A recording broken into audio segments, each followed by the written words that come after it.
So what does chatter do? Like, so let's say we go to the opposite end of the spectrum. You're filled with chatter. I think this is one of the big problems we face as a species. Why? Because here are the 3 domains that chatter targets. I think you gotta have a dream. The School of Greatness. Really? Yeah. Please welcome Lewis House. We're talking about chatter. You're one of the leading experts, psychologists in the world, talking about controlling the conscious mind. And I've always said, as an athlete from Ohio, the great state of Ohio, that we'll get back to that in a little bit. I've always said that our thoughts really dictate the outcomes of our life. It's the beginning stages of what we manifest, what we attract, what we create, what we alchemize. Yeah. If we think more positive, more vision-based, higher-level thinking thoughts, we usually alchemize that in our real world. We manifest it. And if we think a lot of negative, consuming thoughts, darker thoughts, we typically attract that type of environment as well. Now, this has been talked about as woo-woo world, positive thinking, negative thinking. But now you're bringing in some amazing research talking about the voice in our head and why it matters. Can we talk about, is it really possible to control the conscious mind? Is that even possible? Or are thoughts always going to be coming in and out without our ability to control them? Yeah. Well, it's a great question to kick us off. And so here's how I break it down. We can't always control, we can't control the thoughts that pop up in our head. So we don't know why I'm going to be walking down the street and all of a sudden just have a really dark thought about this or a positive thought about something else. We don't have control over the thoughts that pop. But what we do have control over is how we engage with those thoughts once they surface. Okay. And we have a lot of control there. We can choose to immerse ourselves in the thoughts, and if we immerse ourselves in the positive thoughts, that can be great. Like when I'm out here in LA, I'm away from my kids and my family. I'm walking down the street, I'm thinking about my youngest daughter who tried to FaceTime me this morning at 4:30 in the morning, and it brought happiness to me just thinking about how cute that was, and it was inappropriate but cute at the same time. Sure. I immersed in it, I can also choose to distance myself from my thoughts or challenge my thoughts. So there's a range of things we can do when thoughts pop up. So and that's where the control comes in. And as we were mentioning a little bit earlier, we don't get taught in a systematic way how to manage our thoughts in this way. And I think that's a problem. And it's one of the reasons why I wrote the book. If someone is asking themselves, what I think I am, are we our thoughts, or are our thoughts something that don't define us? I think this is another important aha that we can give, because thoughts are mental events. They're things that pop up in our head. Whether they define us or not depends on whether we allow them to define us. And what does that look like when we allow it to? We can be strategic about that. So allowing myself to think of myself as someone who, I'm going to give you all the positive features here, right? So someone who has is intellectually curious, is a good friend, has humility. I allow those thoughts to define myself. I think that they are fairly accurate portrayals of who I am. Right. Those thoughts are constantly being tested in my life, right? Because I'm getting feedback when I interact with people, when I go on different kinds of events and people, say things like that, informs whether that understanding of who I am is in touch with reality. I think we want to have that. But other kinds of thoughts, like self-defeating ones, I'm not good enough, this manuscript was rejected, or I really put my foot in my mouth. I mean, I put my foot in my mouth all the time. It hopefully won't happen during this conversation, but if I allowed myself to be defined by my foot in the mouth faux pas, I would not be a happy individual. So I'm there's agency there. There is a choice to attach to some cognition, some thoughts, and not others. So is it about attaching an identity to the thought? Is it saying, this is who I am, and where does identity play into that then? Is that allowing, I am this, as opposed to this is something I think, but it's not who I am? Yeah, so it's about you can internalize or externalize.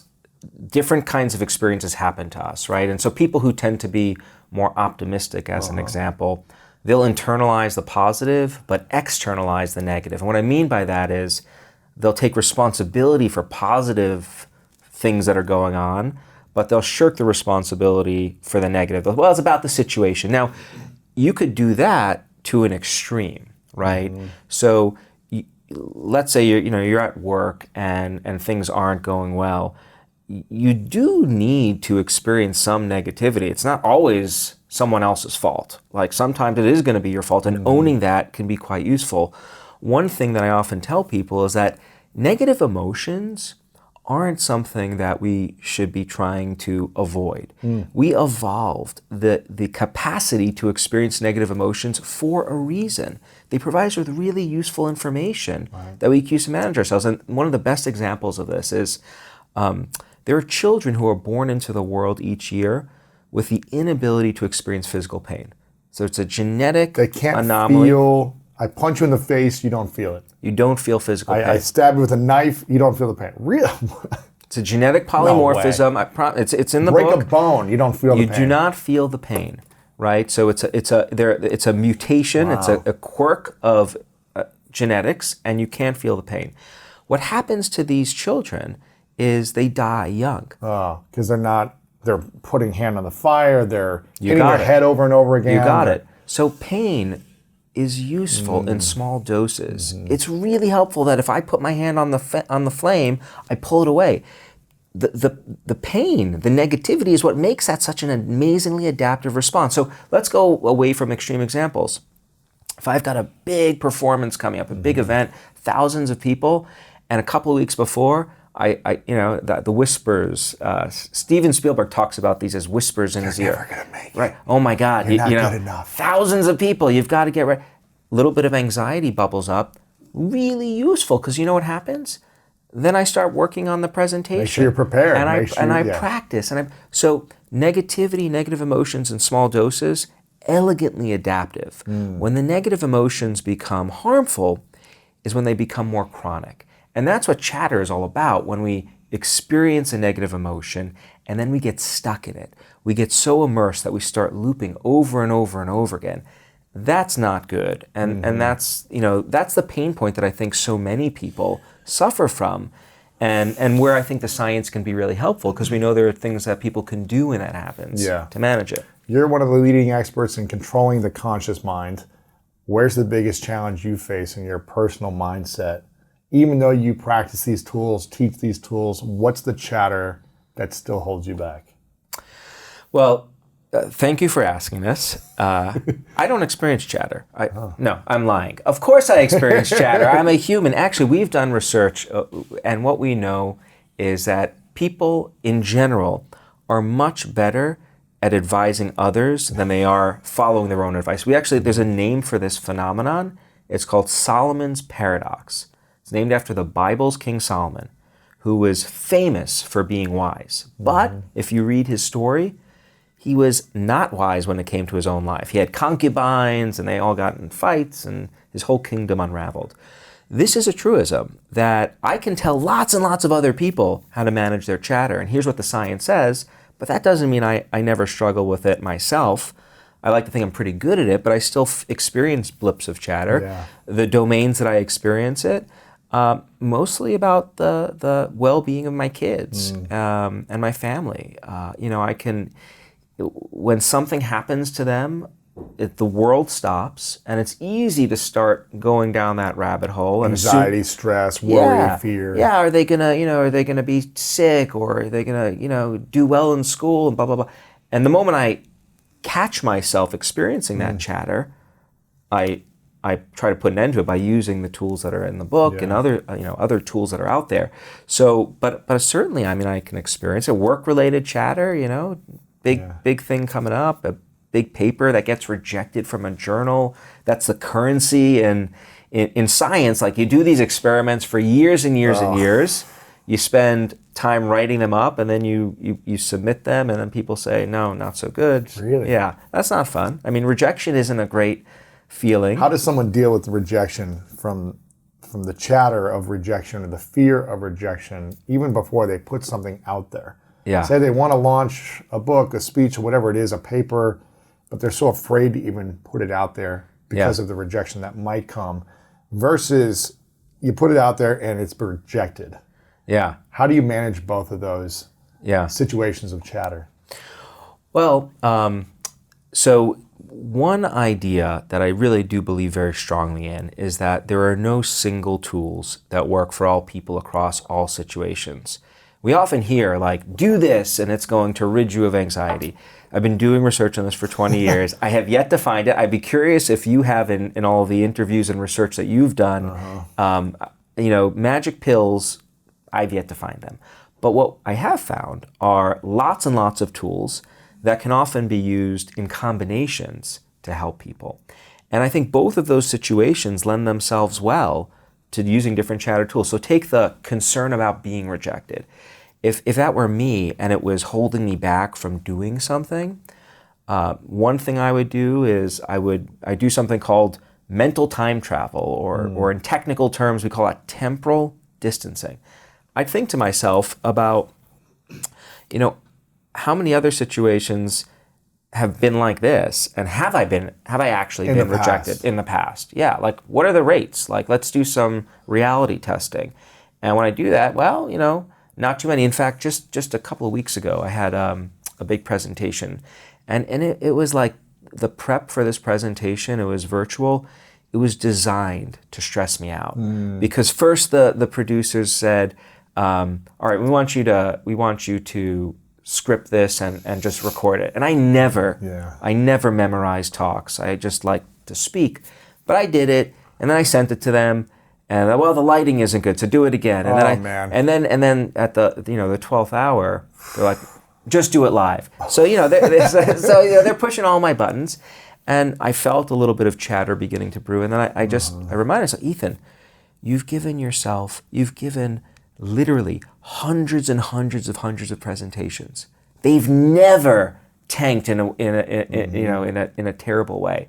Yeah. And that realization, so looking at that broader perspective, the bigger picture, really useful. The other thing I would do is, I don't know if you were listening carefully, but when I just went over what I did before, I used my own name to kind of coach myself through the experience. Is that called third person communication?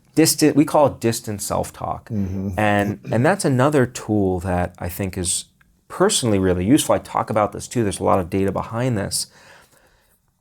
We know that we're better at advising other people than we are ourselves, right? Like, it's not, I don't think, a controversial statement, but you push back if you think it is. Of course. I mean, it's like, we stay in relationships far too longer when we know we should get out of them, but we tell someone else, you need to get out of that thing, it doesn't look good.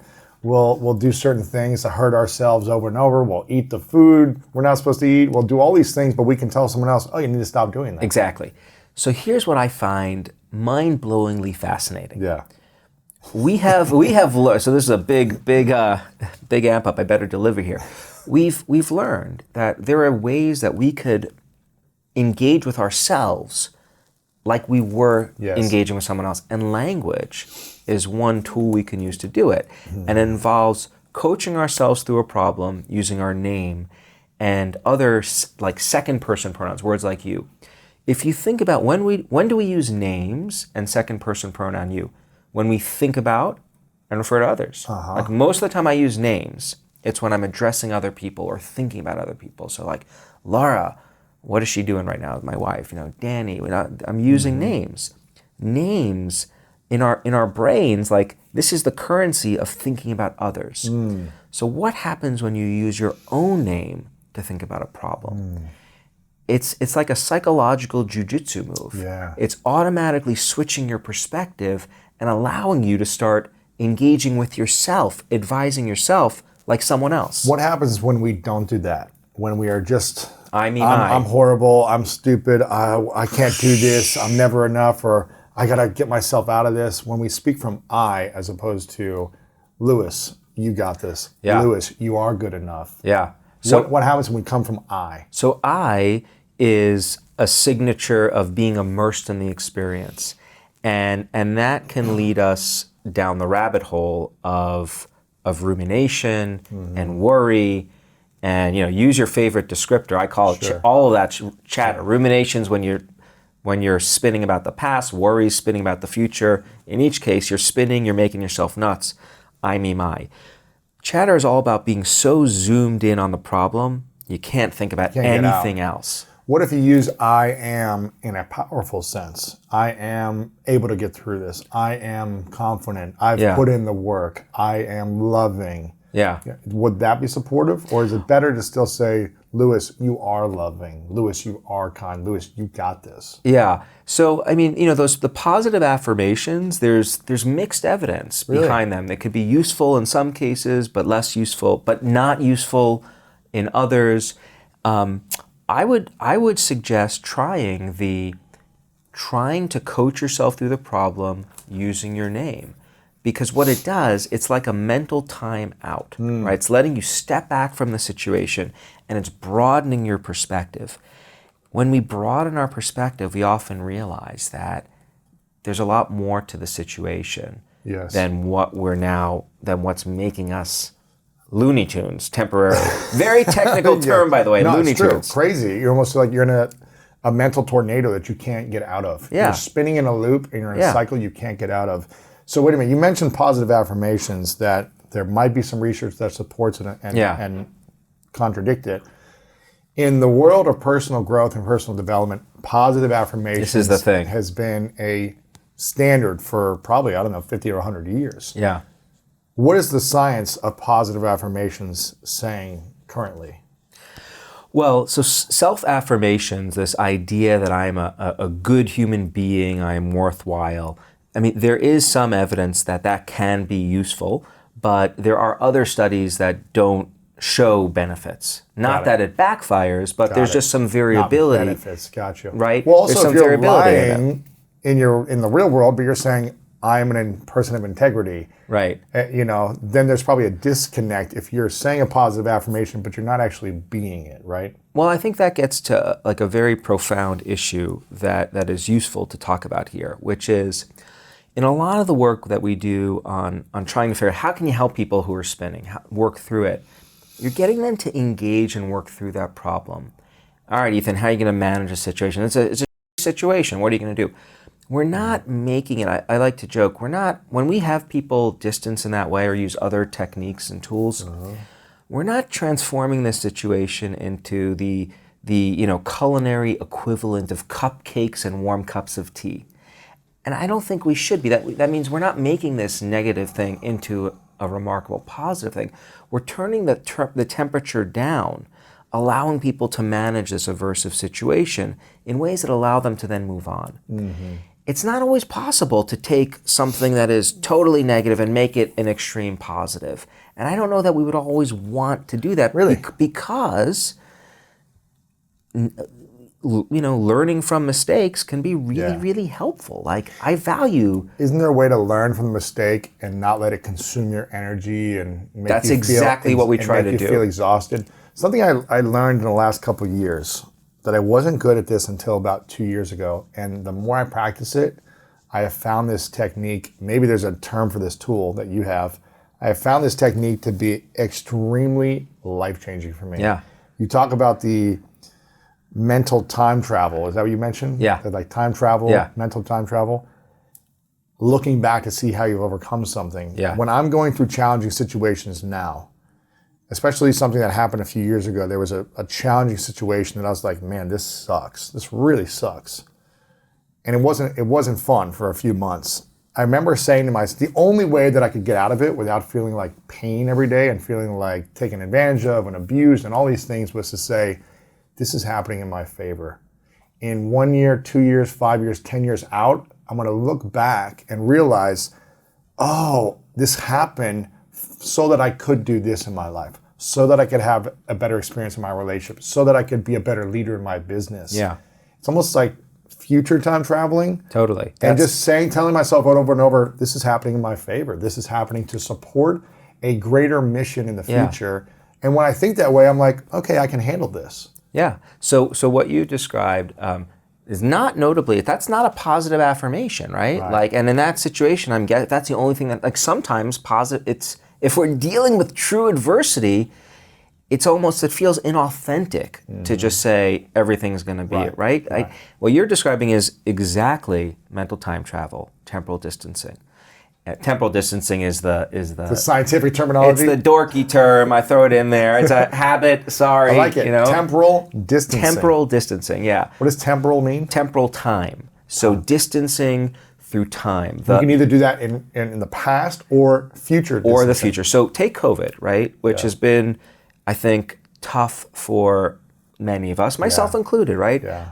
Temporal distancing is one thing. It wouldn't be fun being stuck in Michigan, it'd be tough. Yeah, it's okay. I was waiting for when the next dig would come, but don't you worry, we have more time. You got lakes and everything. I will get some digs You about got beautiful Ohio. land up there, actually. It's good. You have more lakes and beautiful scenery than we do. Nice try Sorry, there. go ahead.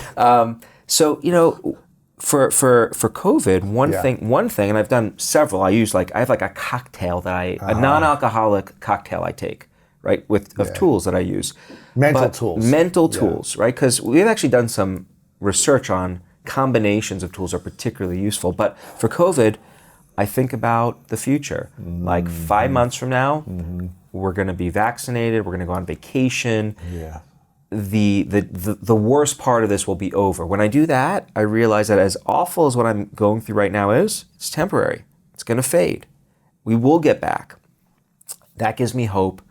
Hope is a powerful way of alleviating chatter. Really? Then I'll go back in time too, and I'll think about pandemic of 1918, which was much, much worse than what we're going through now. Much scarier, probably. Much scarier. We didn't have the medical technology. We didn't have Zoom. We didn't have takeout, right? Like much. Yeah. I mean, takeout, I'm joking, but it makes a huge difference. Benefit for people, yeah. Yeah. So, and we didn't just even though it was worse, we got through that and we came roaring back, like the roaring 20s, economic growth. That's true. So in each future past, I'm broadening my perspective. It's getting me away from, oh my God, I can't get through another day. Stuck in this, There's no way out. It's distancing, and it's a very useful tool. So you call that temporal distancing? Yeah, or mental time travel. Mental time travel. It's like we need to have mental floss on a daily basis. Yeah. And this is something we were talking about before, and how most of us were not taught these tools from our parents, from our friends, from teachers in school, because they weren't training us to teach us these things. And this is what I love about your work, is you talk about the preventative mental training, the preventative mental health, I don't know what you call it, but not waiting until you're anxious and depressed and feeling overwhelmed, needing to take a drug to calm your mind, but doing these tools on a daily basis. What would you say are 3 to 5 things that we could do on a daily basis, simple strategies to get started to help prevent our mind from taking over? Okay, so we've already talked about 2, so I don't have to go through those. Maybe 3 more then. The distance self-talk and mental time travel. Let's shift to another category. The way that I like to simplify this whole universe of tools, there are 3 buckets.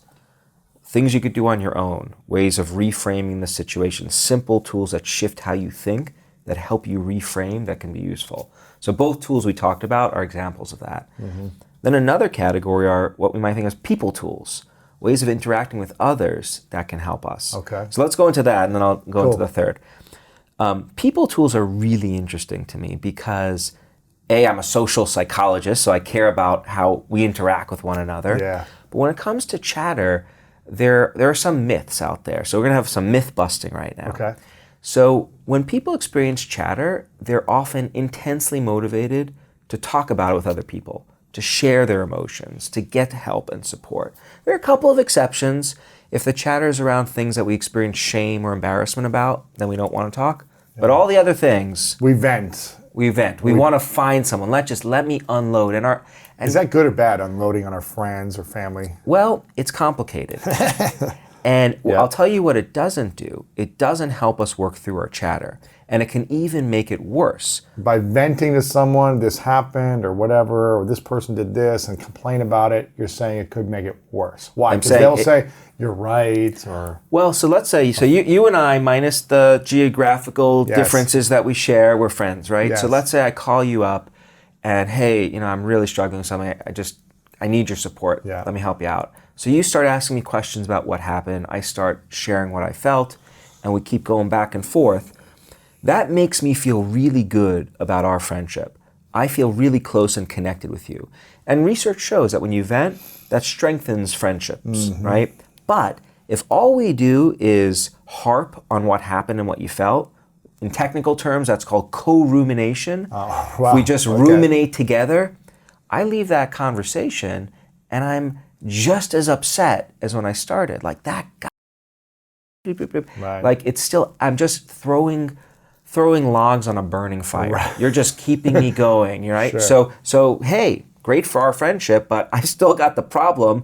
I'm having gastric distress over this, Yeah, right? heart palpitations. Right? Yeah. So instead, the best kinds of conversations when it comes to managing chatter, they actually do two things. You do need to connect emotionally with someone else. There's value in that. Empathize with them. Empathize, Yeah. critically important, right? But at a certain point in the conversation, the person you're talking to ideally can help you broaden your perspective. You might nudge me to, hey, look at the big picture. How have you Right, dealt with right. this? Get me to mentally time travel. Help put this in perspective. That's the signature of a great conversation. So when it first comes to chatter. empathize and listen, deep listening, empathize, and then would you say, okay, would you like my feedback or support or Yeah. some suggestions or some And coaching? the way, so can I offer you, I totally hear you. Do you want to keep going or can I offer you some advice? And ask genuinely because, so I'm a scientist, but in the chapter when I talk about this as being an art. And there is an art to this. It's a dance. Right? It's a dance because different people may need more time to just vent before they're ready to get into that advice giving and receiving mode, right? And so some people they're ready for it right away. Others, it may take some time. It may depend on the situation. If it's a really nuclear chatter event, Yeah. right? Then you may need to spend some more time just listening and talking before you can go. Right. But the way you did it is exactly what we'd want to do. But it's that orientation is very different from, hey, let me just vent. Right. And I think there's a really important take-home lesson here for people who are listening, because if you know that there are these two pieces to getting good chatter support from others, that lets us be a lot more deliberate about who we seek out for support. Right. So I was mentioning before, I've got a board of advisors Yes. when it comes to chatter. And 3 people I go to for personal problems and 4 for if it's professional, work-related issues. And these are people who I know. They will empathize and connect, but then also really help me try to work through the problem. And what's interesting about the people on those 2 different boards, there are some people who love me a lot and I love them back. And I know this for a fact because DNA determines it, close family members, right? Yeah. I don't go to them about my chatter because I know it doesn't make it better. We just get stuck venting and it doesn't help. So I'm really careful about curating who I go to for support. And then on the flip side, because I know the science, I like to think that I can be a better chatter advisor to others, to my friends and colleagues and students. When they come to me, I actually have a little playbook that tells me here's how I can help. And it's not complicated, right? 2 steps, right? Listen, deeply empathize and connect, and then start reframing. So. And you would, if you were reframing, would you go to the distant self-talk as a coach yourself, since you're already distant, or would you go to the time travel of look, you've overcome this in the past, or this is going to help you? I'm throwing out different options. Different tools, yeah. Because what we know well from the science point of view, so there are 26 different tools I talk about in the book. We know how each of those tools operate individually. What we don't yet know is how they combine for different people in different situations. How they integrate. How they integrate. We're doing science on that now. The challenge and the adventure for people who are listening is to start doing some self-experimentation on their own. Figure out what's the combination that works for you. So like my daughter, if she comes to me with like some chatter at school, this girl's being mean and this boy I have a crush on, but so does my friend. Right. All this stuff. That you asked me about chatter triggers for me. My daughter's dating. That is How old is she? That is a chatter trigger. She's 12. Oh, Yeah. 12? What is Yes. going on with the world? Yes, yeah. This is a major potent That's source a of trigger for you, of probably, current. right? Yeah, it is, and my wife helps me look at the big picture. But What is the big picture in that scenario? well, we all went through this. You dated as well, and it's Part of life. It's part of life, and she has good judgments and She's got to make her own mistakes. And She, by the way, is going to love the fact that I am talking about Really?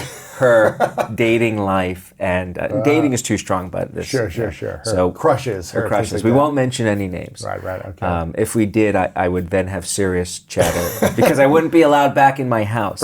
But I'll just say what I would do with my daughter if she came to me with a problem. I'd say What if it triggered you personally, and she wanted your advice to support her chatter? It's your chatter and her chatter. yeah. Then I hand off to my wife. I can be pretty regular. I can use it. So there, you'd want to use the tools on yourself. And then once you're in the position to help someone else, you've got yourself under control, then you work with the other person. So I would say, hey, what would you tell your sister if she was dealing with this, or your friend? How would you coach someone else? How would you coach someone else? That's a distancing best move. Coach move to make. Don't give them the answer. Ask them the question on how they would do it with someone else. Yeah. That's the way to do it. Let them figure that out, the discovery. That's a powerful move. I do other things too, like the third bucket that I didn't mention is like the environment. Like the world around us there are tools that exist in the world around us, and they're just waiting there. And that sounds kind of corny, but it's the truth. And so I'll give you a couple examples, like green spaces. Yeah. There's been a ton of cutting-edge neuroscience research which shows that spending some time in a safe, natural setting, I always feel the need to say safe because where I grew up in Brooklyn, parks, green spaces were synonymous with getting mugged. Yeah. So, it has to be a place where you can let your guard down. And relax in nature. In nature. It gently draws your attention away from the chatter, allowing you to recharge in ways that are really, really helpful. Nature also can give us a sense of awe, which is an underrated emotional experience because it helps us fight chatter. So awe, this is an emotion we experience when we're in the presence of something vast we can't explain. You know when a lot of people experience awe? It's when Ohioans come to the big house in Michigan and they sit in this stadium. Largest, I think it's larger than It's a couple Ohio thousand more, State. I think. Yeah, a little bit bigger. And they just take it all in. They're filled with awe. This is amazing. That's right. And then they're even more awe-inspired when they beat Michigan Oh, in their okay. own house. All right. So you got me. It's You okay. got me. But So- but that leads to what we call experiencing awe. Leads to what we call shrinking of the self. When we experience a moment of beauty, awe, spectacular sporting event, whatever it is, a musician that performs something, someone doing something great, or nature in its element, we then what in our mind? It leads to we feel smaller. And that usually is not a good thing, except when you're experiencing chatter, our problems shrink because we realize, hey dope, what are you worried? You're worried about that thing you said last night at dinner? Like, there's a whole universe out here that is much bigger than you. So it's like the ultimate way of broadening your perspective and helping you realize that, what you're going through, while still significant, there's more to it. There's more to life than this. Yeah, and I know you quoted Dan Harris in there, who's a buddy of mine as well. And for me, a simple 10 or 15 minute meditation practice in the morning, evening, afternoon, for me, I go into a place where in my mind, I leave my body, I leave the world, and I'm in a space where I can see the world from a different perspective that is so small, and therefore my problems get smaller. That's exactly the phenomenon. When I in my mind imagine myself in the universe floating, which is kind of weird, I get it, but it allows me to be like, oh, the earth is so tiny, I can see it like a speck of sand. Yeah. And then I can get so far away from it where it disappears. Yeah. And I'm like, there's so much out there.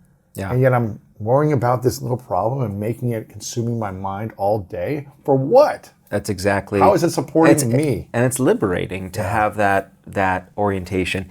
And I want to come back to meditation because that can be a way of cultivating these states. But what you described there, you became a fly on the wall to yourself.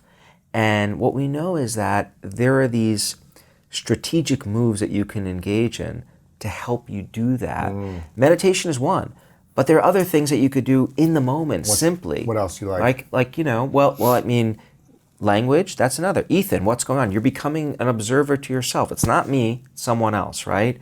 Or let's say speaking to yourself, Ethan, what's going on? Yeah, Gotcha. silently, by the way, Okay, not out loud in front of others. That's right. AirPods make it easier if you wanted to do that because it, like talking. But I still wouldn't recommend that.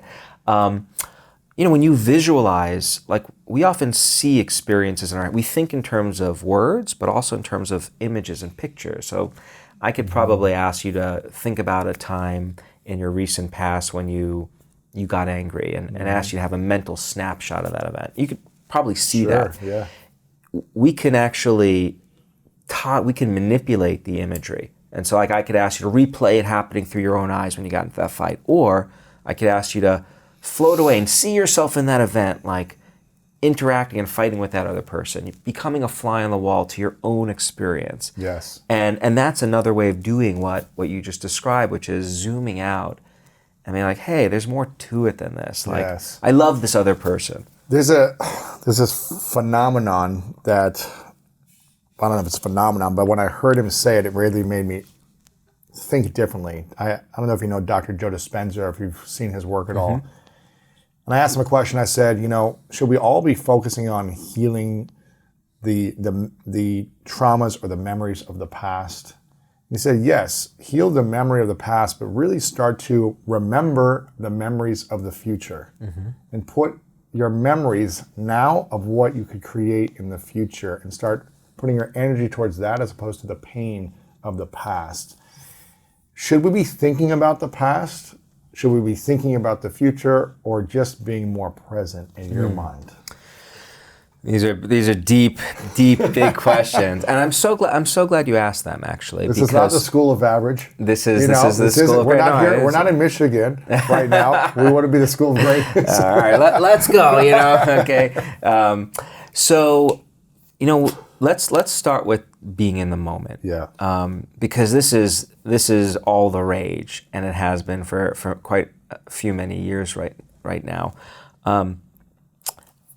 Being in the moment can be wonderful. Yes. And I love being in the moment sometimes. And sometimes when you're stuck in the past or the future, bringing your attention back to the moment can be liberating. But there's, I think, a very important piece of information to put out there, which is this brain up here, it did not evolve to keep us in the moment. In fact, we evolved the capacity to travel in time in our minds. Isn't that crazy? It's crazy. We spend between 1/2 and 1/3 of our waking hours not in the moment. What are we thinking about more, the past or the future? Past, future. It varies for different people. Like different people, some are more future focused than past. We're going back in time, and that's not a bad thing. I would argue it's an amazing thing because we're learning from our experiences. We're experiencing nostalgia, right? I'm savoring past victories. I'm fantasizing about what I'm dreaming. This ability to travel in time, crazy. It's a superpower. I mean, I use that word lightly, but truly, this is what distinguishes us from other species, the degree to which we can do this. And so sometimes when we travel in time, the DeLorean, if you get that reference, sure. It gets stuck. And that's rumination or worry. And so I think, one solution is, okay, we'll just stop traveling in time altogether. I don't think that's the answer, right? I think instead we want to figure out how can we help people become better mental time travelers. How can we help them go back in time, think about the bad stuff if you need to, and make sense of it, learn from it, grow from it, without getting stuck there, right? So I think, and that's what a lot of the tools can help people do.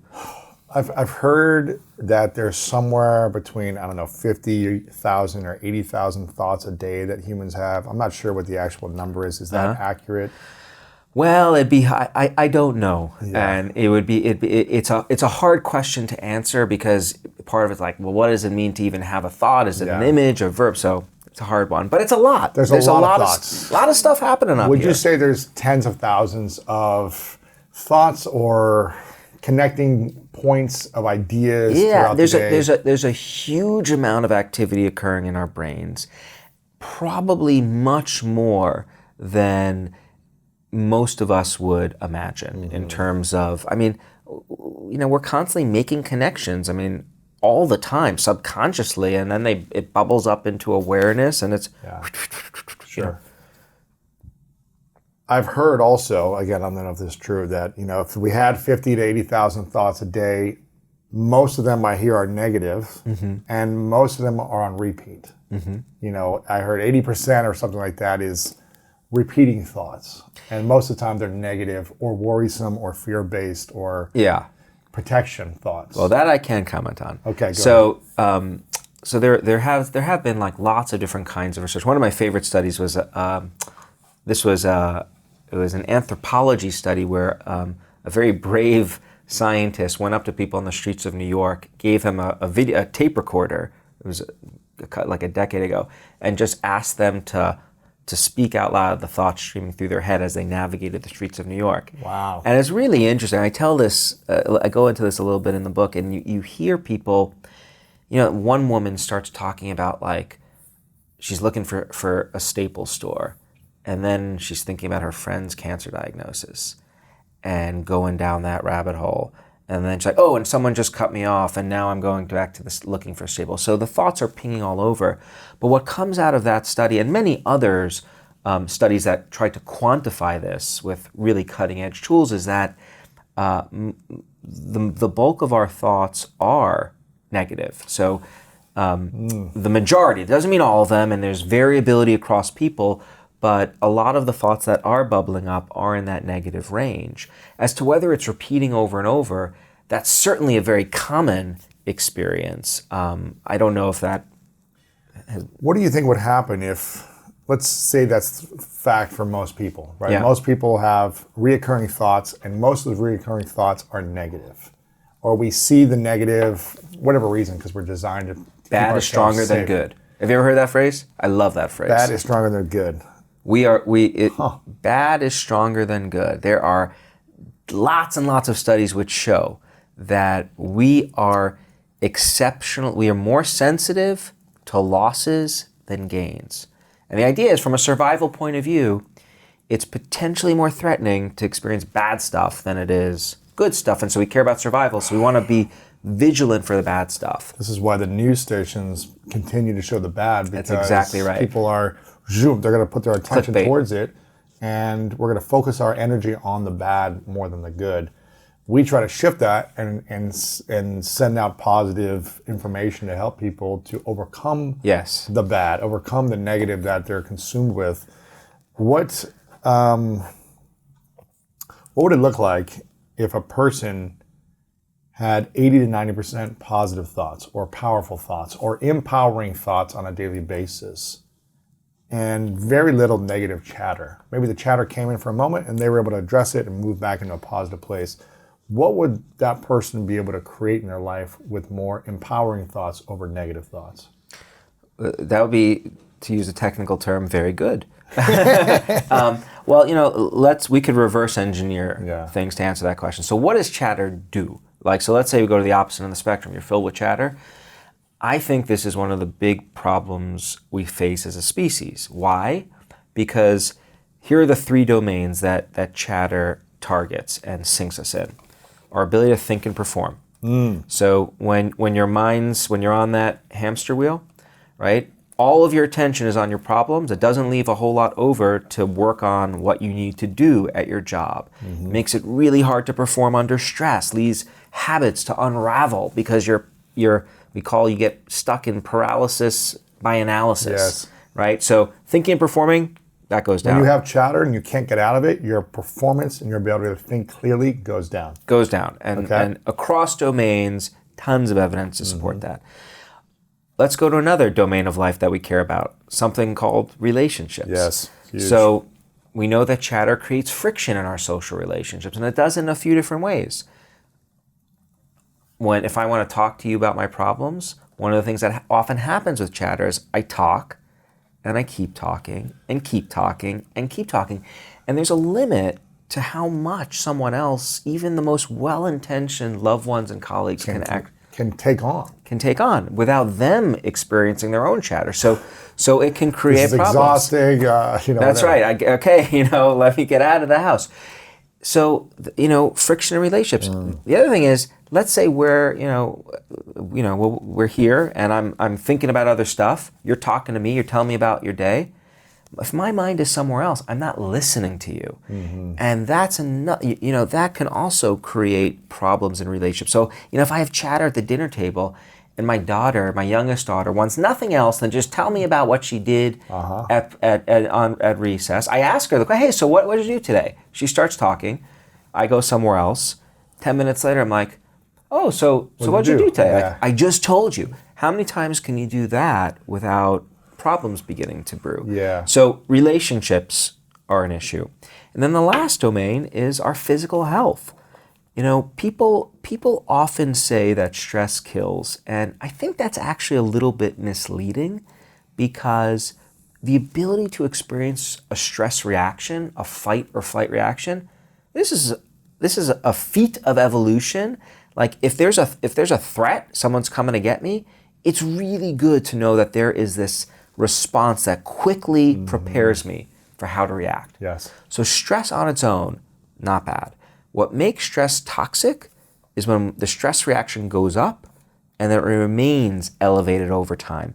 And that's what chatter does, because we experience the stressful event, but then we re-experience it over and over by thinking about it and reliving it on auto play. Yeah.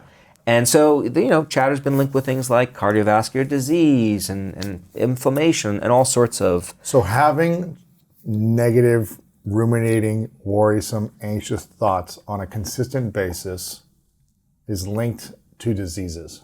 Diseases, poor relationships, and poor performance. Wow. I'd argue those are the three domains that many of us care most about and that make life really enriching. And so to go back to your question about what does a person look like who's able to harness this chatter and get into another state of mind where they are experiencing either positive thoughts or an absence of negative ones, you're getting the logic would suggest improvements in each one of those domains. Better health, better performance, better relationships. Right. What happens if someone watching or listening is in a relationship where their partner is in their chatter is so loud that every week they're questioning their partner, what are you doing? They're, not trusting them. Maybe she or he is doing something wrong and bad constantly, whether it's actually happening or not. Yeah. What happens, and how can you manage the chatter of a partner who keeps accusing you of something you're not doing? Yeah. Well, it's a difficult predicament to See be a therapist. Well, so there are levels to all of this, right? And chatter, I think, is a feature of the human condition. It's something that many of us experience to varying degrees. And for some people, trying to use the different tools that are out there may be helpful. And so there the opportunity is, so if it's my partner, the idea is, okay, well, let's have a conversation to try to help you understand what these tools are. Yeah. Normalize this, like, hey, look, lots of people experience chatter, but you don't have to keep experiencing it because there are science-based tools you can use. If that doesn't work, then I think there are other ways of intervening. And at the extreme end, there are therapeutic interventions, see a therapist. Yes. If the chatter morphs into, full-blown states of anxiety and depression, clinical manifestations, then I would advise people to find someone who does a science-based therapy, because they'll just be able to help really, really quick. It's a concentrated dosage of help. But that's a small minority of folks when it comes to chatter, right? Most of us are experiencing this on a daily basis or semi-regularly. How many negative thoughts a day do you think you have? Like percentage-wise, positive thoughts versus negative thoughts. Are you 50-50? Are you 70% positive and 30? Have you been training your mind for this? So I will say that I definitely do use these tools, and I've worked on different combinations, and I have I have my go-tos that I use, and I do use them. I'm in general pretty positive, as long as I'm not thinking about Ohio. I'm losing to Ohio. Exactly. In general, I'm positive, and in part that's because I know the data link to positivity, and actually when we've done presentations, I've taught to teachers about some of these tools, and when giving the background behind optimism, I tell a story about a friend in college who used to say to me "Why are you always so positive, Ethan?" And the answer I give is, it beats the alternative. Yeah. And if you look at the data, there's a striking amount of data that links optimism with lots of different benefits. Health. Relationships, performance. I mean, a lot of the things that we just talked about. So the power of positive thinking is scientifically backed. There is absolutely, being able to be more proactive and positive is an adaptive outcome to strive for. With one little caveat, right? Which is, that doesn't mean we should rid ourselves of negative emotions. It means, look, if you experience a negative emotion, great, you're a human and this is serving you well. Actually, there are studies which show that when you bring people into really stressful situations, you have one group thinking about it as a threat. Oh my God, I'm not gonna be able to deal with it. In another situation, you say, you know what? Those feelings you're having in your stomach, that's a sign that you're rising to the challenge of the situation. So you're reframing this negative state as, hey, this is my body doing what it's supposed to do under threat. I gotta go pee because I can't pee when I'm on stage, right? Your body is mobilizing. Interesting. That's a reframe. You're still feeling uncomfortable, but it makes it more manageable, and people perform better there as well. So I don't think we want to definitely be more positive, but ridding ourselves of all negativity, it'd be hard to imagine. I mean, I'll throw this back to you. You've spoken to countless people. I think over 1,000 interviews at this point. 1,000 episodes, yeah. 1,000 500 episodes. plus interviews, yeah. So, what in your view is the goal? Is it to always be positive, or have it be a majority, a baseline positivity and the ability to deal with the negative when it happens? For me, it's thinking, what serves the vision? What serves the mission? Does anger serve the mission I have for my life in this season of my life? I'm speaking for myself. Yeah. Does it serve me being angry and holding on to this, whatever thing happened? Someone was out of integrity, or this person tried to hurt me, or whatever the thing is. Does it serve me to hold on to the anger, the frustration, the pain, and put energy towards that problem, as opposed to focusing on the energy towards the mission? Because that's what I think about. I also think about not discounting how I feel, not discounting the way something might have hurt me or affected me. So it's feeling it in the moment, and then quickly getting back to the vision when I'm able to distance myself and say, okay, this happened. I don't like it. This sucks. I have different techniques. Maybe I'll scream in a pillow. I'll do a workout. I'll do whatever. And then I say, okay, how long do I want to hold on to this pain? Yeah. How long do I want to suffer and focus on one thing as opposed to a bigger positive mission? And that's what I try to think about. It's not discounting my emotions, my pain. It's moving through them quickly and focusing back on the mission. Well, that's entirely compatible with how I view it too. Yeah. You said if you experience the anger, you don't want to hold on to it. The holding on to it, that's the chatter. That's what hurts you. That's what hurts you. But anger in the appropriate amount, it's a tool. You know, there's a perspective that says emotions, both positive, they're tools, right? They help us. Like if I experience a ping of envy, right? Like when I see someone else, like that gives me some, well, maybe you need to try harder in this domain. Like, you know, or maybe it's something you care about. Or maybe it's, exactly. Go like, work on it. Yeah. Exactly. So we can use this, but we don't want to get stuck. Yes. And that's the key. So, you know, overall, let's be in a positive state. Let's not discount the negative or try to never experience it. I think it's actually empowering for people to know that, hey, negative emotions aren't something you need to be afraid of, right? They're there for a reason. What about if someone's feeling imposter syndrome? A lot of people have been talking about imposter syndrome in the last few years. If that chatters in their mind, what's something they can do to feel like, no, they aren't an imposter. They are where they need to be. They're ready for this moment, whatever that might be, the career, the book, whatever it might be. Yeah. How can they overcome imposter syndrome? Well, you know, imposter syndrome, it gets back to these negative thought loops at the end of the day, right? It's not a negative thought loop that's focused on anxiety per se, but it's a different set of cognitions. Like, hey, I just don't belong here. Right. And so the idea is that these different tools you can use if you're looping, regardless of what you're looping about. Try these tools. And so we've only talked about a few. Time travel, linguistic distancing, nature. We've actually talked about some. I mean, another one that I love is do a ritual. So Yes, I'm a huge fan of rituals. So tell me about your rituals. Like, what would be like? What's one of your favorites? Oh man, well, I mean, as an athlete, I would do many rituals before the game, where I'd walk the field or walk the court and visualize myself, not only replaying in my mind the future of what I wanted to create, but also preparing my mind for when things might go wrong. So it's both. Okay, I'm on offense and defense, and allowing myself, how will I respond when it doesn't go my way? Focusing that I want it to all go my way, but if it doesn't, I'm also prepared for the backup plan. Yeah. That's in sports. Another thing is, and every night before, I would usually watch highlight film of an individual that I was inspired by, someone greater than me in that position in professional leagues when I was in high school or college. And I would try to just put myself in that alter ego state consistently, which I want to get back to alter ego in a second. Another thing that I would do, I've done many times, especially in relationships.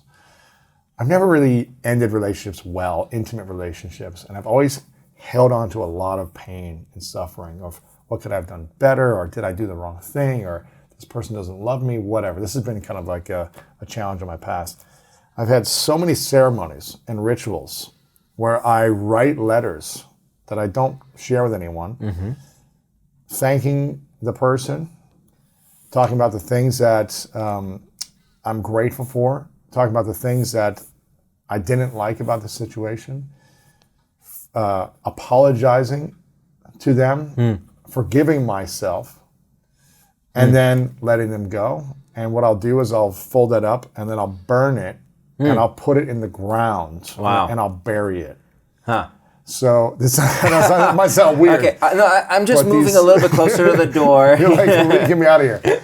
But I will create these rituals for myself to help me create closure in relationships, to help me be at peace and not ruminate on frustration.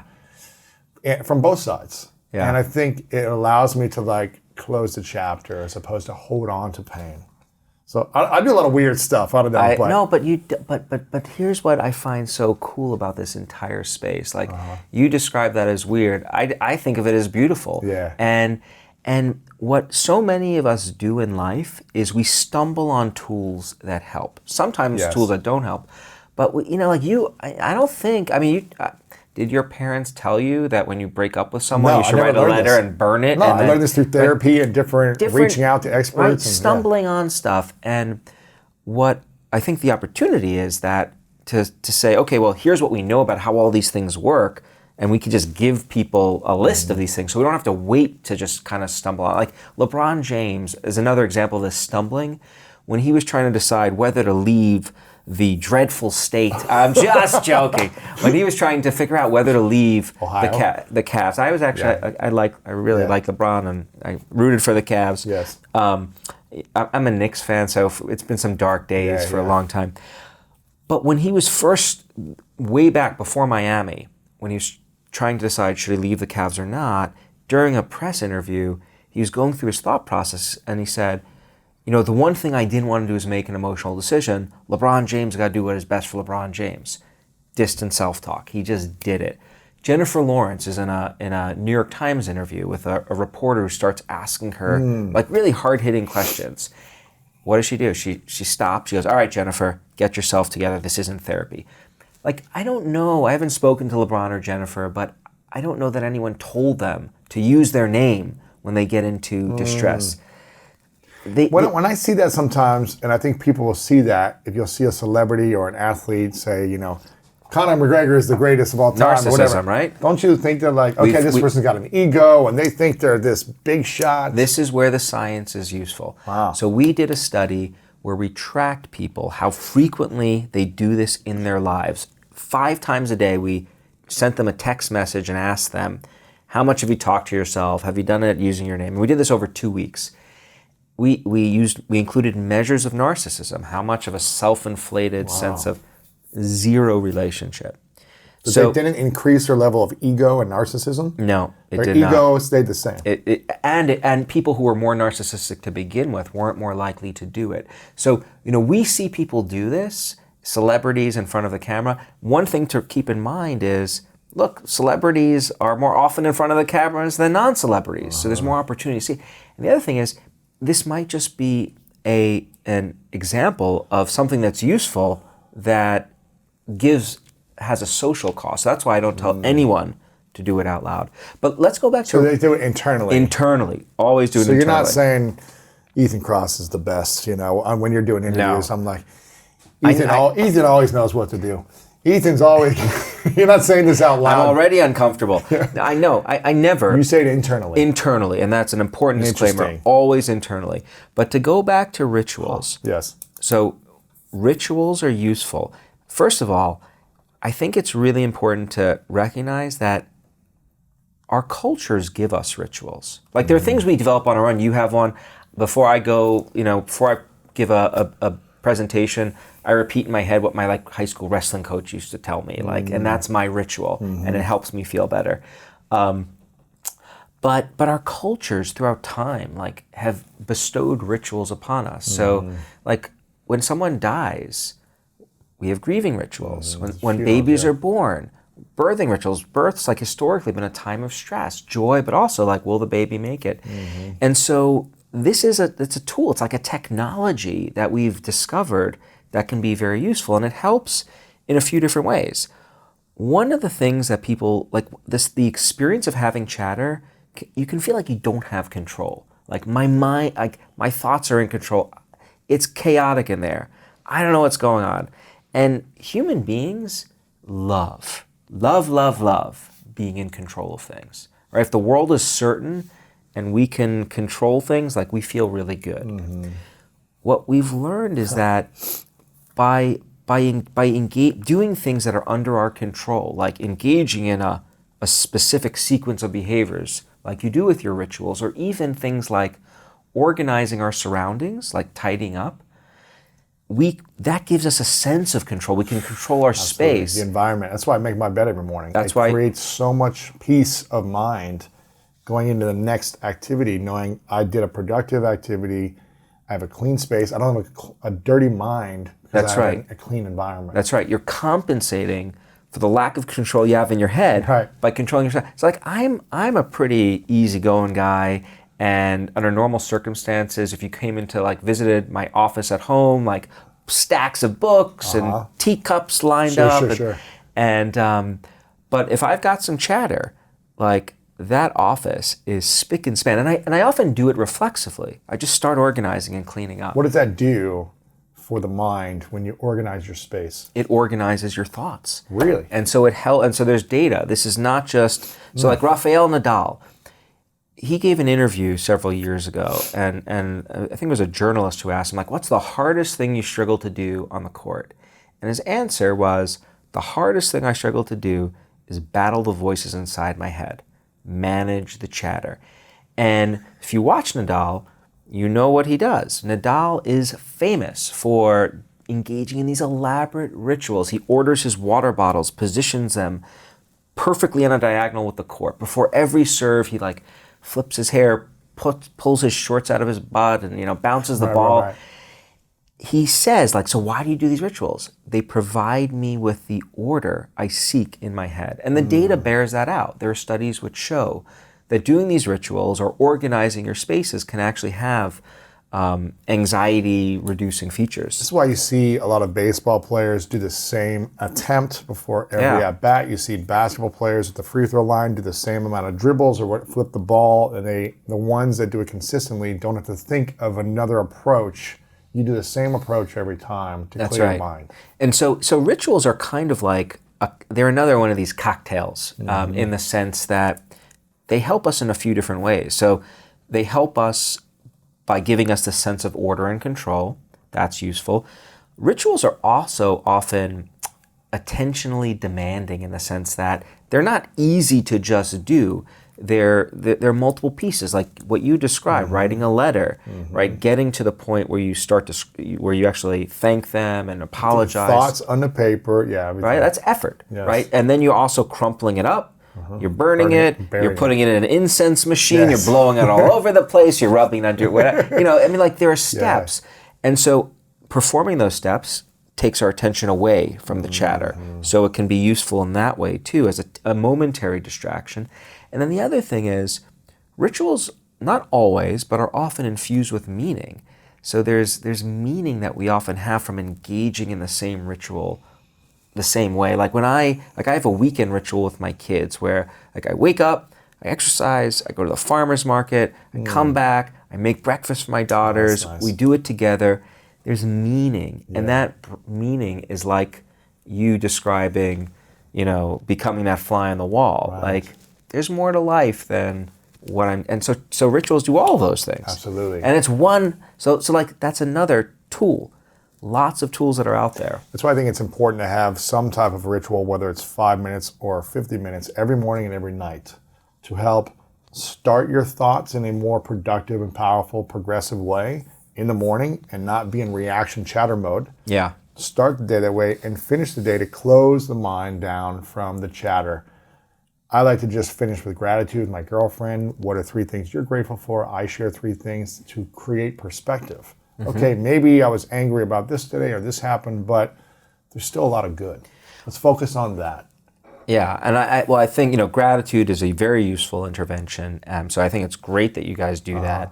And you mentioned it. It's about perspective, and Yes. and that is the antithesis of chatter. Because chatter is all about getting lost in the moment and being so immersed that we lose that perspective. So the question is what is the tool, or what are the tools you need to broaden you? Is it a crowbar? Is it a crowbar and a hammer and a screwdriver? And different people are going to use different tools to help make that happen. And so that's, for a long time we've studied individual tools. And what we're learning is that no single tool, no single intervention explains it all, right? Well, this is why I think our society has struggled and suffered, me included, with having addictive personalities, finding substances as tools, whether it be alcohol or smoking or pornography or whatever it is, comparison mode, as tools. Don't do any of those, by the way. Right, yeah. As tools to numb the chatter, Yes. to calm the chatter. Let's find something to bring a dump of dopamine that will allow me to feel happier in the moment, but then we always feel worse after that dump phase. Yeah. And these are more conscious tools, not substance or addictive tools in a negative sense, that we should start implementing so we don't have to lean towards, I have nowhere to cope, I'm going to drink, I'm going to smoke, I'm going to vape, I'm going to whatever. And I think if our societies can learn how to use emotional intelligence, psychological tools that support us as opposed to hurting us, we'd be a lot better off. I completely agree. all the tools we're talking about are They're free. they're free. And they're not hurtful. They're easy to use. Now, can any tool be taken to an extreme and be harmful? Yes, right? So you want to use the tool appropriately. And the analogy I like to give is of a hammer. A hammer is a source of amazing, creations. We build houses and all sorts of things, but if you use it the wrong way, too intensively, too much, you can get into trouble. So rituals are a great example there. Some people think rituals, they immediately think about OCD, obsessive compulsive disorder, and rituals are a feature there, but that's an example of taking a tool that is useful to an extreme.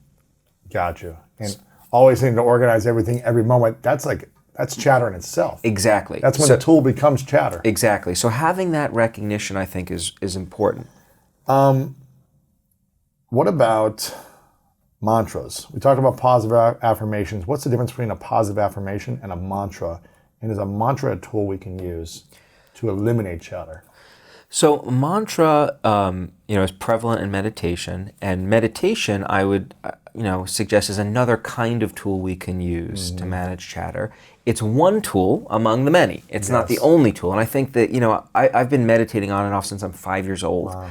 My dad, my 5th birthday, I wanted a bicycle. He got me a mantra instead. I was very upset at the moment. In retrospect, it wasn't a bad thing. You wanted a bicycle. He got you a mantra. Yes, it was very upsetting on my 5th birthday. It was a moderate trauma. What was the mantra? It was a TM. It was a transcendental mantra. It's just a sound that you repeat. And the beauty of mantras and meditation. This is another technology that we've developed over time. Like chatter is an age-old problem. We've probably been dealing with it for as long as we've had language, for as long as we've been talking to other people and talking to ourselves. We've probably had chatter.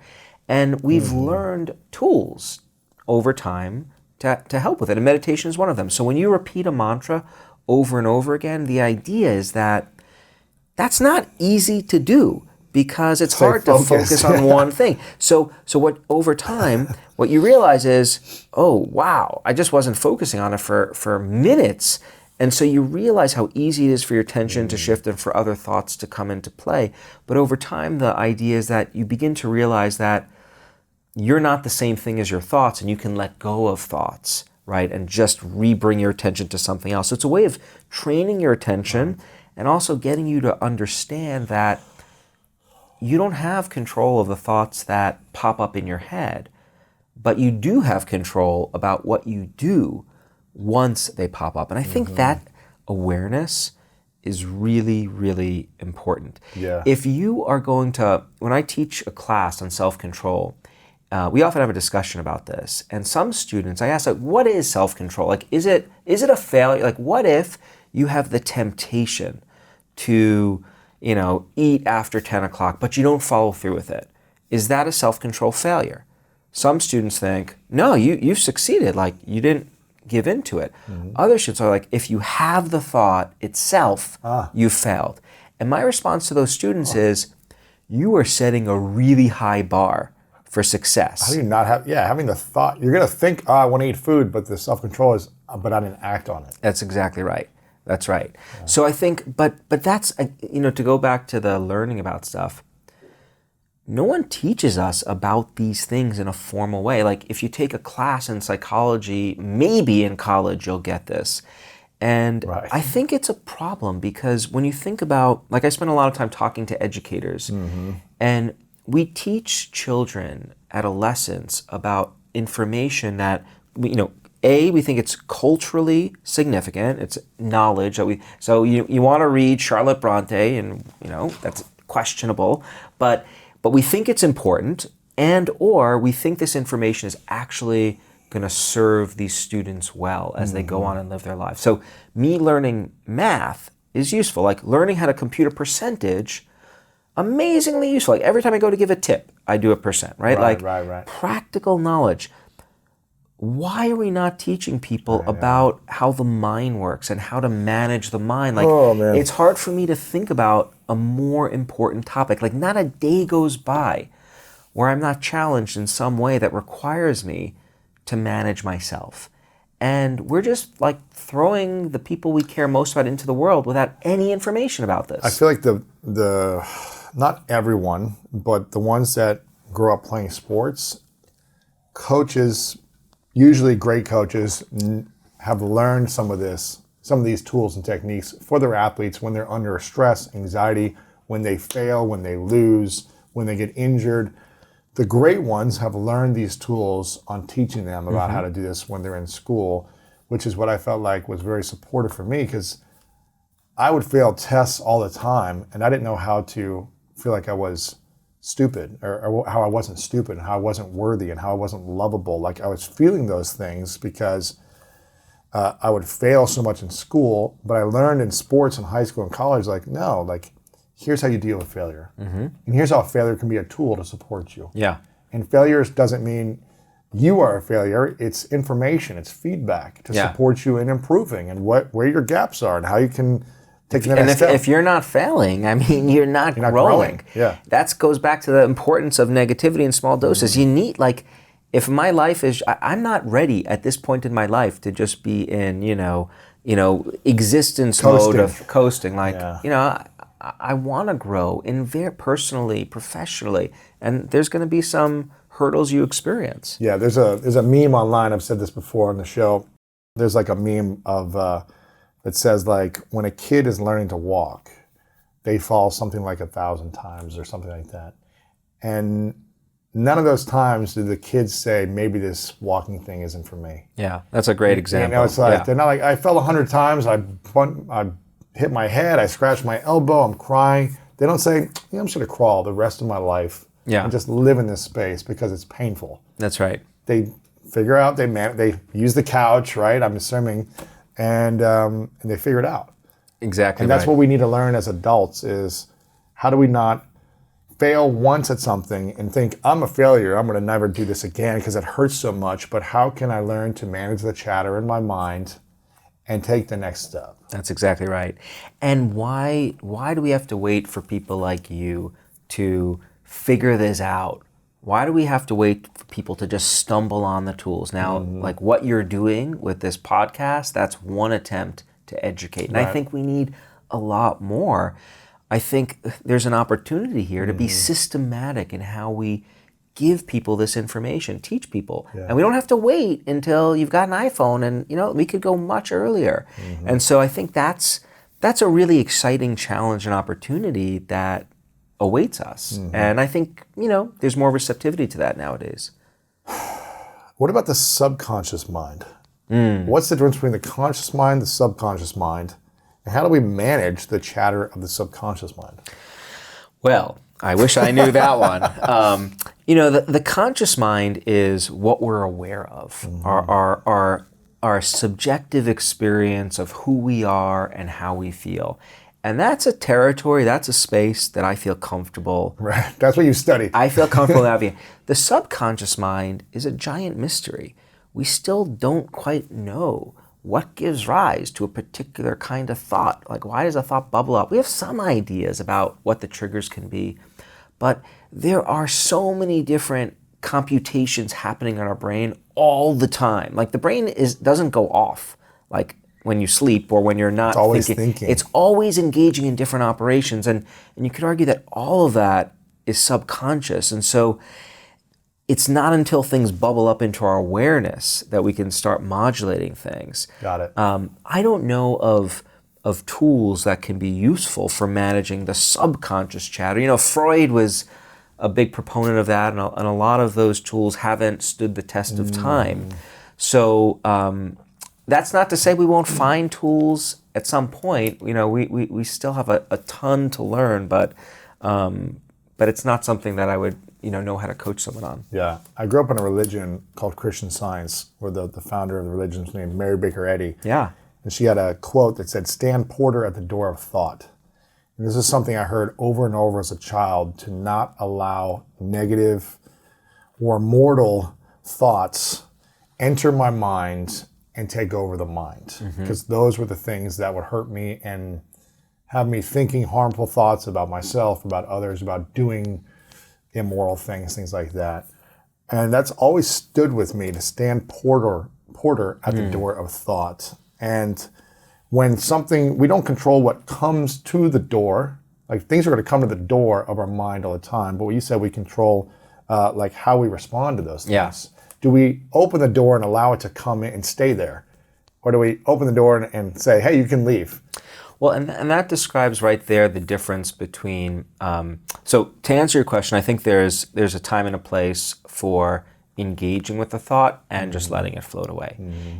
Many mindful practices, mindfulness and acceptance-based approaches to dealing with adversity suggest when we observe ourselves experiencing a negative thought, we should recognize it, accept it, and then let it go bye-bye. Don't engage with it. And there can be value to that approach for sure. Like if the negative thought is irrelevant and has no implication for my future, it's just this random self-defeating cognition, let it go. Off you go. One metaphor that I love is think about the mind as a school bus. And there are different passengers, different kids you're the driver of the bus, right? And you've got passengers who come on, some are really spitballs and others are nice. And, kids come on and off the bus, and that's how the mind works. And so just, if one of these obnoxious kids come on, just let them go. Let them go. So there's a time and a place for that, but there is also a time where we do need to engage with the negative stuff. We have to engage with it because we have to learn from it. Like if you really mess up sometimes, I know some people who are so skilled at just not attaching to the negative stuff. They don't take responsibility or accountability. They say that wasn't me, it's not my fault. I'm not gonna, yeah. And I don't think that's productive either. Of course. So you wanna be strategic and nimble. This goes back to there's no one size fits all, right? We have evolved these different tools for a reason.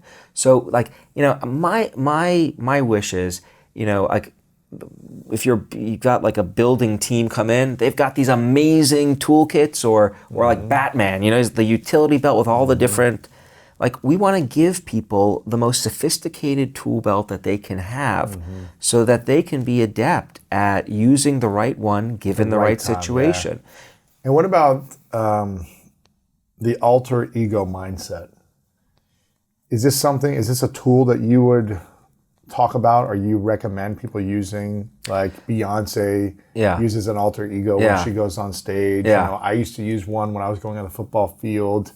I'm sure there's a lot of other examples out there of people stepping into a character in their mind to disassociate their fears. We've done research on this actually, and so did you talk about stepping into being like a superhero in here, like being Batman? Yeah, we call it the Batman effect. Yes, and it's all it is about an alter ego, and we find that in particular with kids, where we've done the most research on this, it can be useful.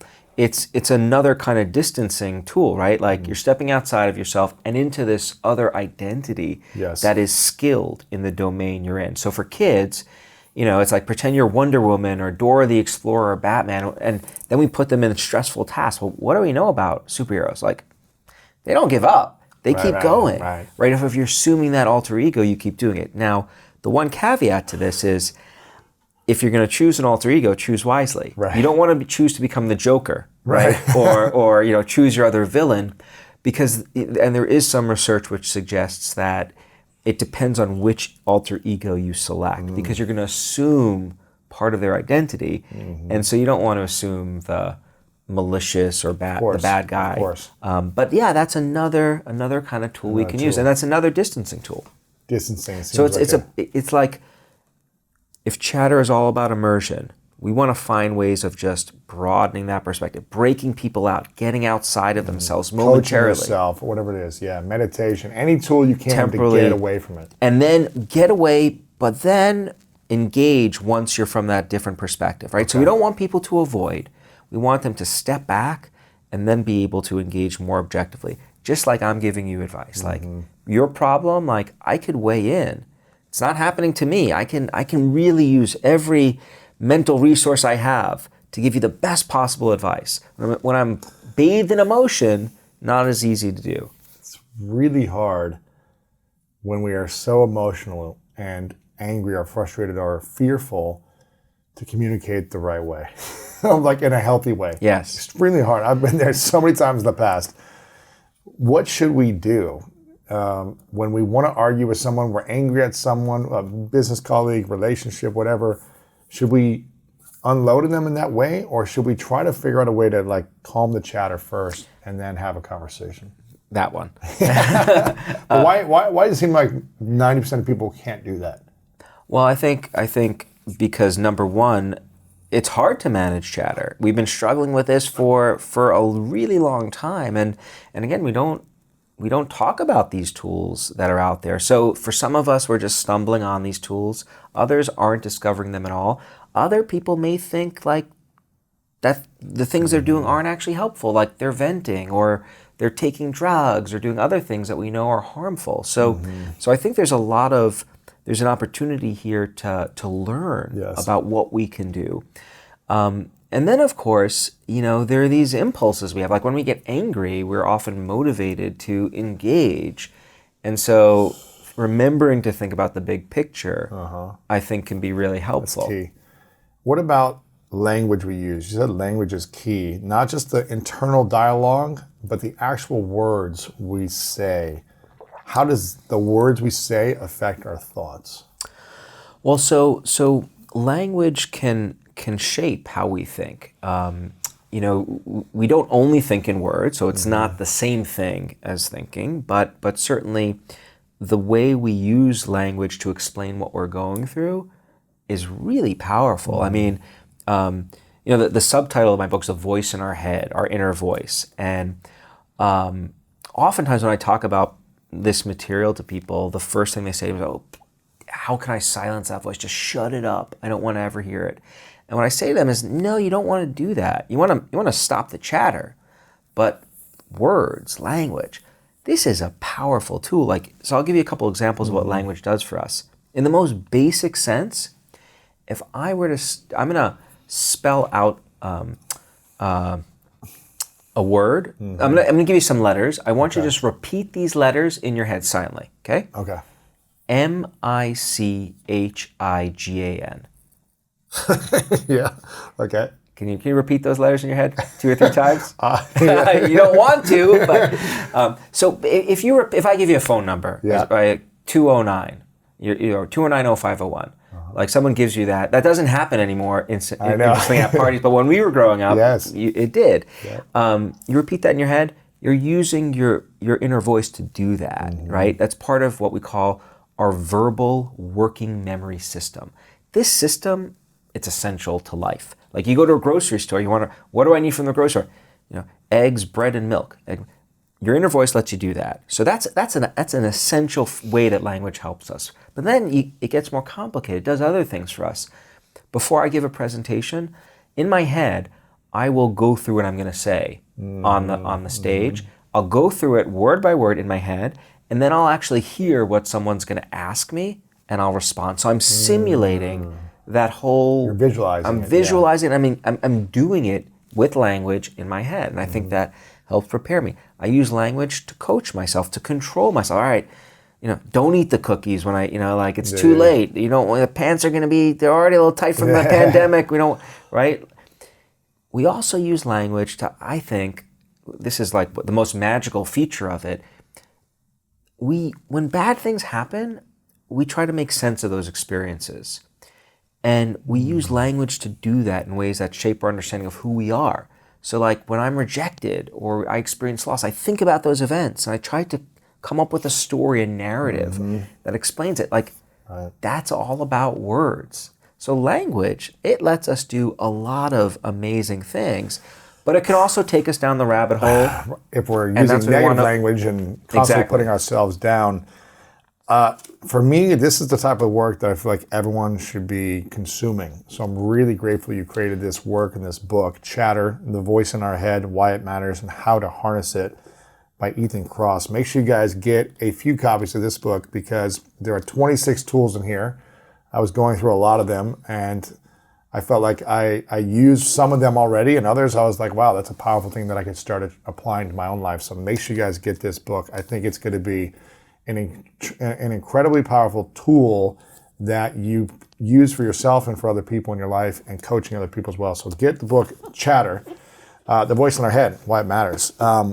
Where can we follow you online, or is there a place that we can support you online? Yeah, you can you go to my website, www.ethankross.com, and then I'm on Instagram and Twitter and LinkedIn and, Okay. and all What's the your social channels. what's your main social channel? What do you like to use the most? Instagram, LinkedIn. This is all new to me. I've begun You're to in the really, professor world. Yeah, it's a yeah, different you world. don't do that. And I've actually studied social media and well-being, so I know it can be Interesting. a minefield. You've Yes. got to be careful how you navigate it. Absolutely. And I must say I really like Instagram. That's cool. Okay. Yeah. How about you? What's your Are favorite? you is it just Ethan Kross on Instagram? Yeah. Or okay. Yeah, Instagram is a big one for me as well. YouTube, we have a big audience and channel on YouTube, so I'm a big fan of providing this information on all these platforms. Yeah. It's an free amazing tools. way to, social media, people often ask me, because we've been doing research on social media for so long and how it impacts well-being, is it good or bad? And my answer is, it's both. It's a new environment, and if you think of the offline world, if you go to the wrong neighborhoods in the physical world and talk to the wrong people the wrong way, you get in trouble.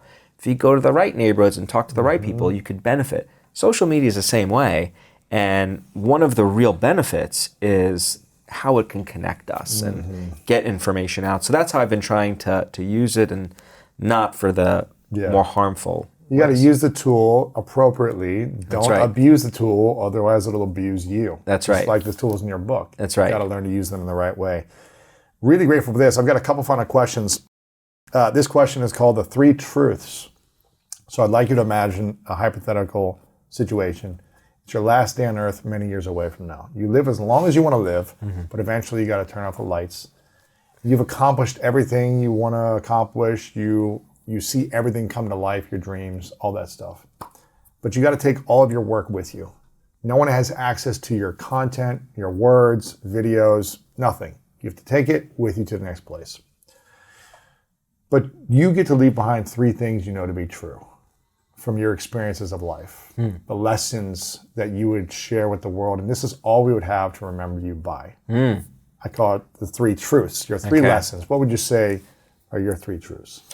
Boy, oh boy. That was supposed to come in the memo before we spoke. I know. So what are the 3 truths?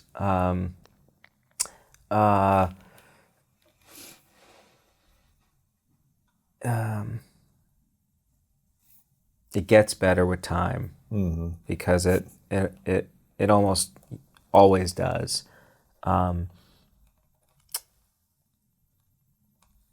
We're much better at helping others than we are ourselves, because I think that can be, as a framework for living a good, flourishing life, an incredibly powerful understanding.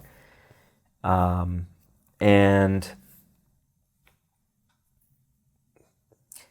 be a mensch. Be a mensch. Be a mensch. Mensch, term I grew up with, which is, just be a good, decent human being, because it feels good, and because it makes other people feel good, and because it's rewarding for everyone. Yeah. So there you have it. Be a mensch. Big fan of this. We'll have to connect. Maybe I'll come to Michigan at the big house someday. And if you give me a ticket, maybe I'll come up there finally. Ticket is yours. There's so many seats. You might have to use some tools to regulate yourself before you come. I want to acknowledge you, Ethan, for showing up powerfully for the last couple decades, doing the research, doing this work, helping students who need it the most at the University of Michigan, and now helping the world through this book and the work that you're doing and putting yourself out there. I feel like these strategies and tools are the things we need the most. So I'm really grateful that you're alive. I'm really grateful that you're creating this work. I'm really grateful that you're showing up in a powerful way to support and serve so many people who need help understanding their mind, the noise, the anxiety, and the stress. So I acknowledge you for that. I'm really grateful that you're here. My final question is, what is your definition of greatness?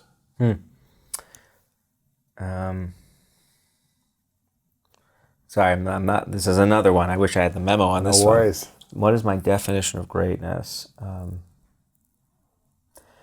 My definition of greatness is leaving another person a little bit better off than before they met you and leaving the world, I guess, if I'm going to the next domain, leaving it just a little bit better than it was before I came on it. That would be a definition of a great life.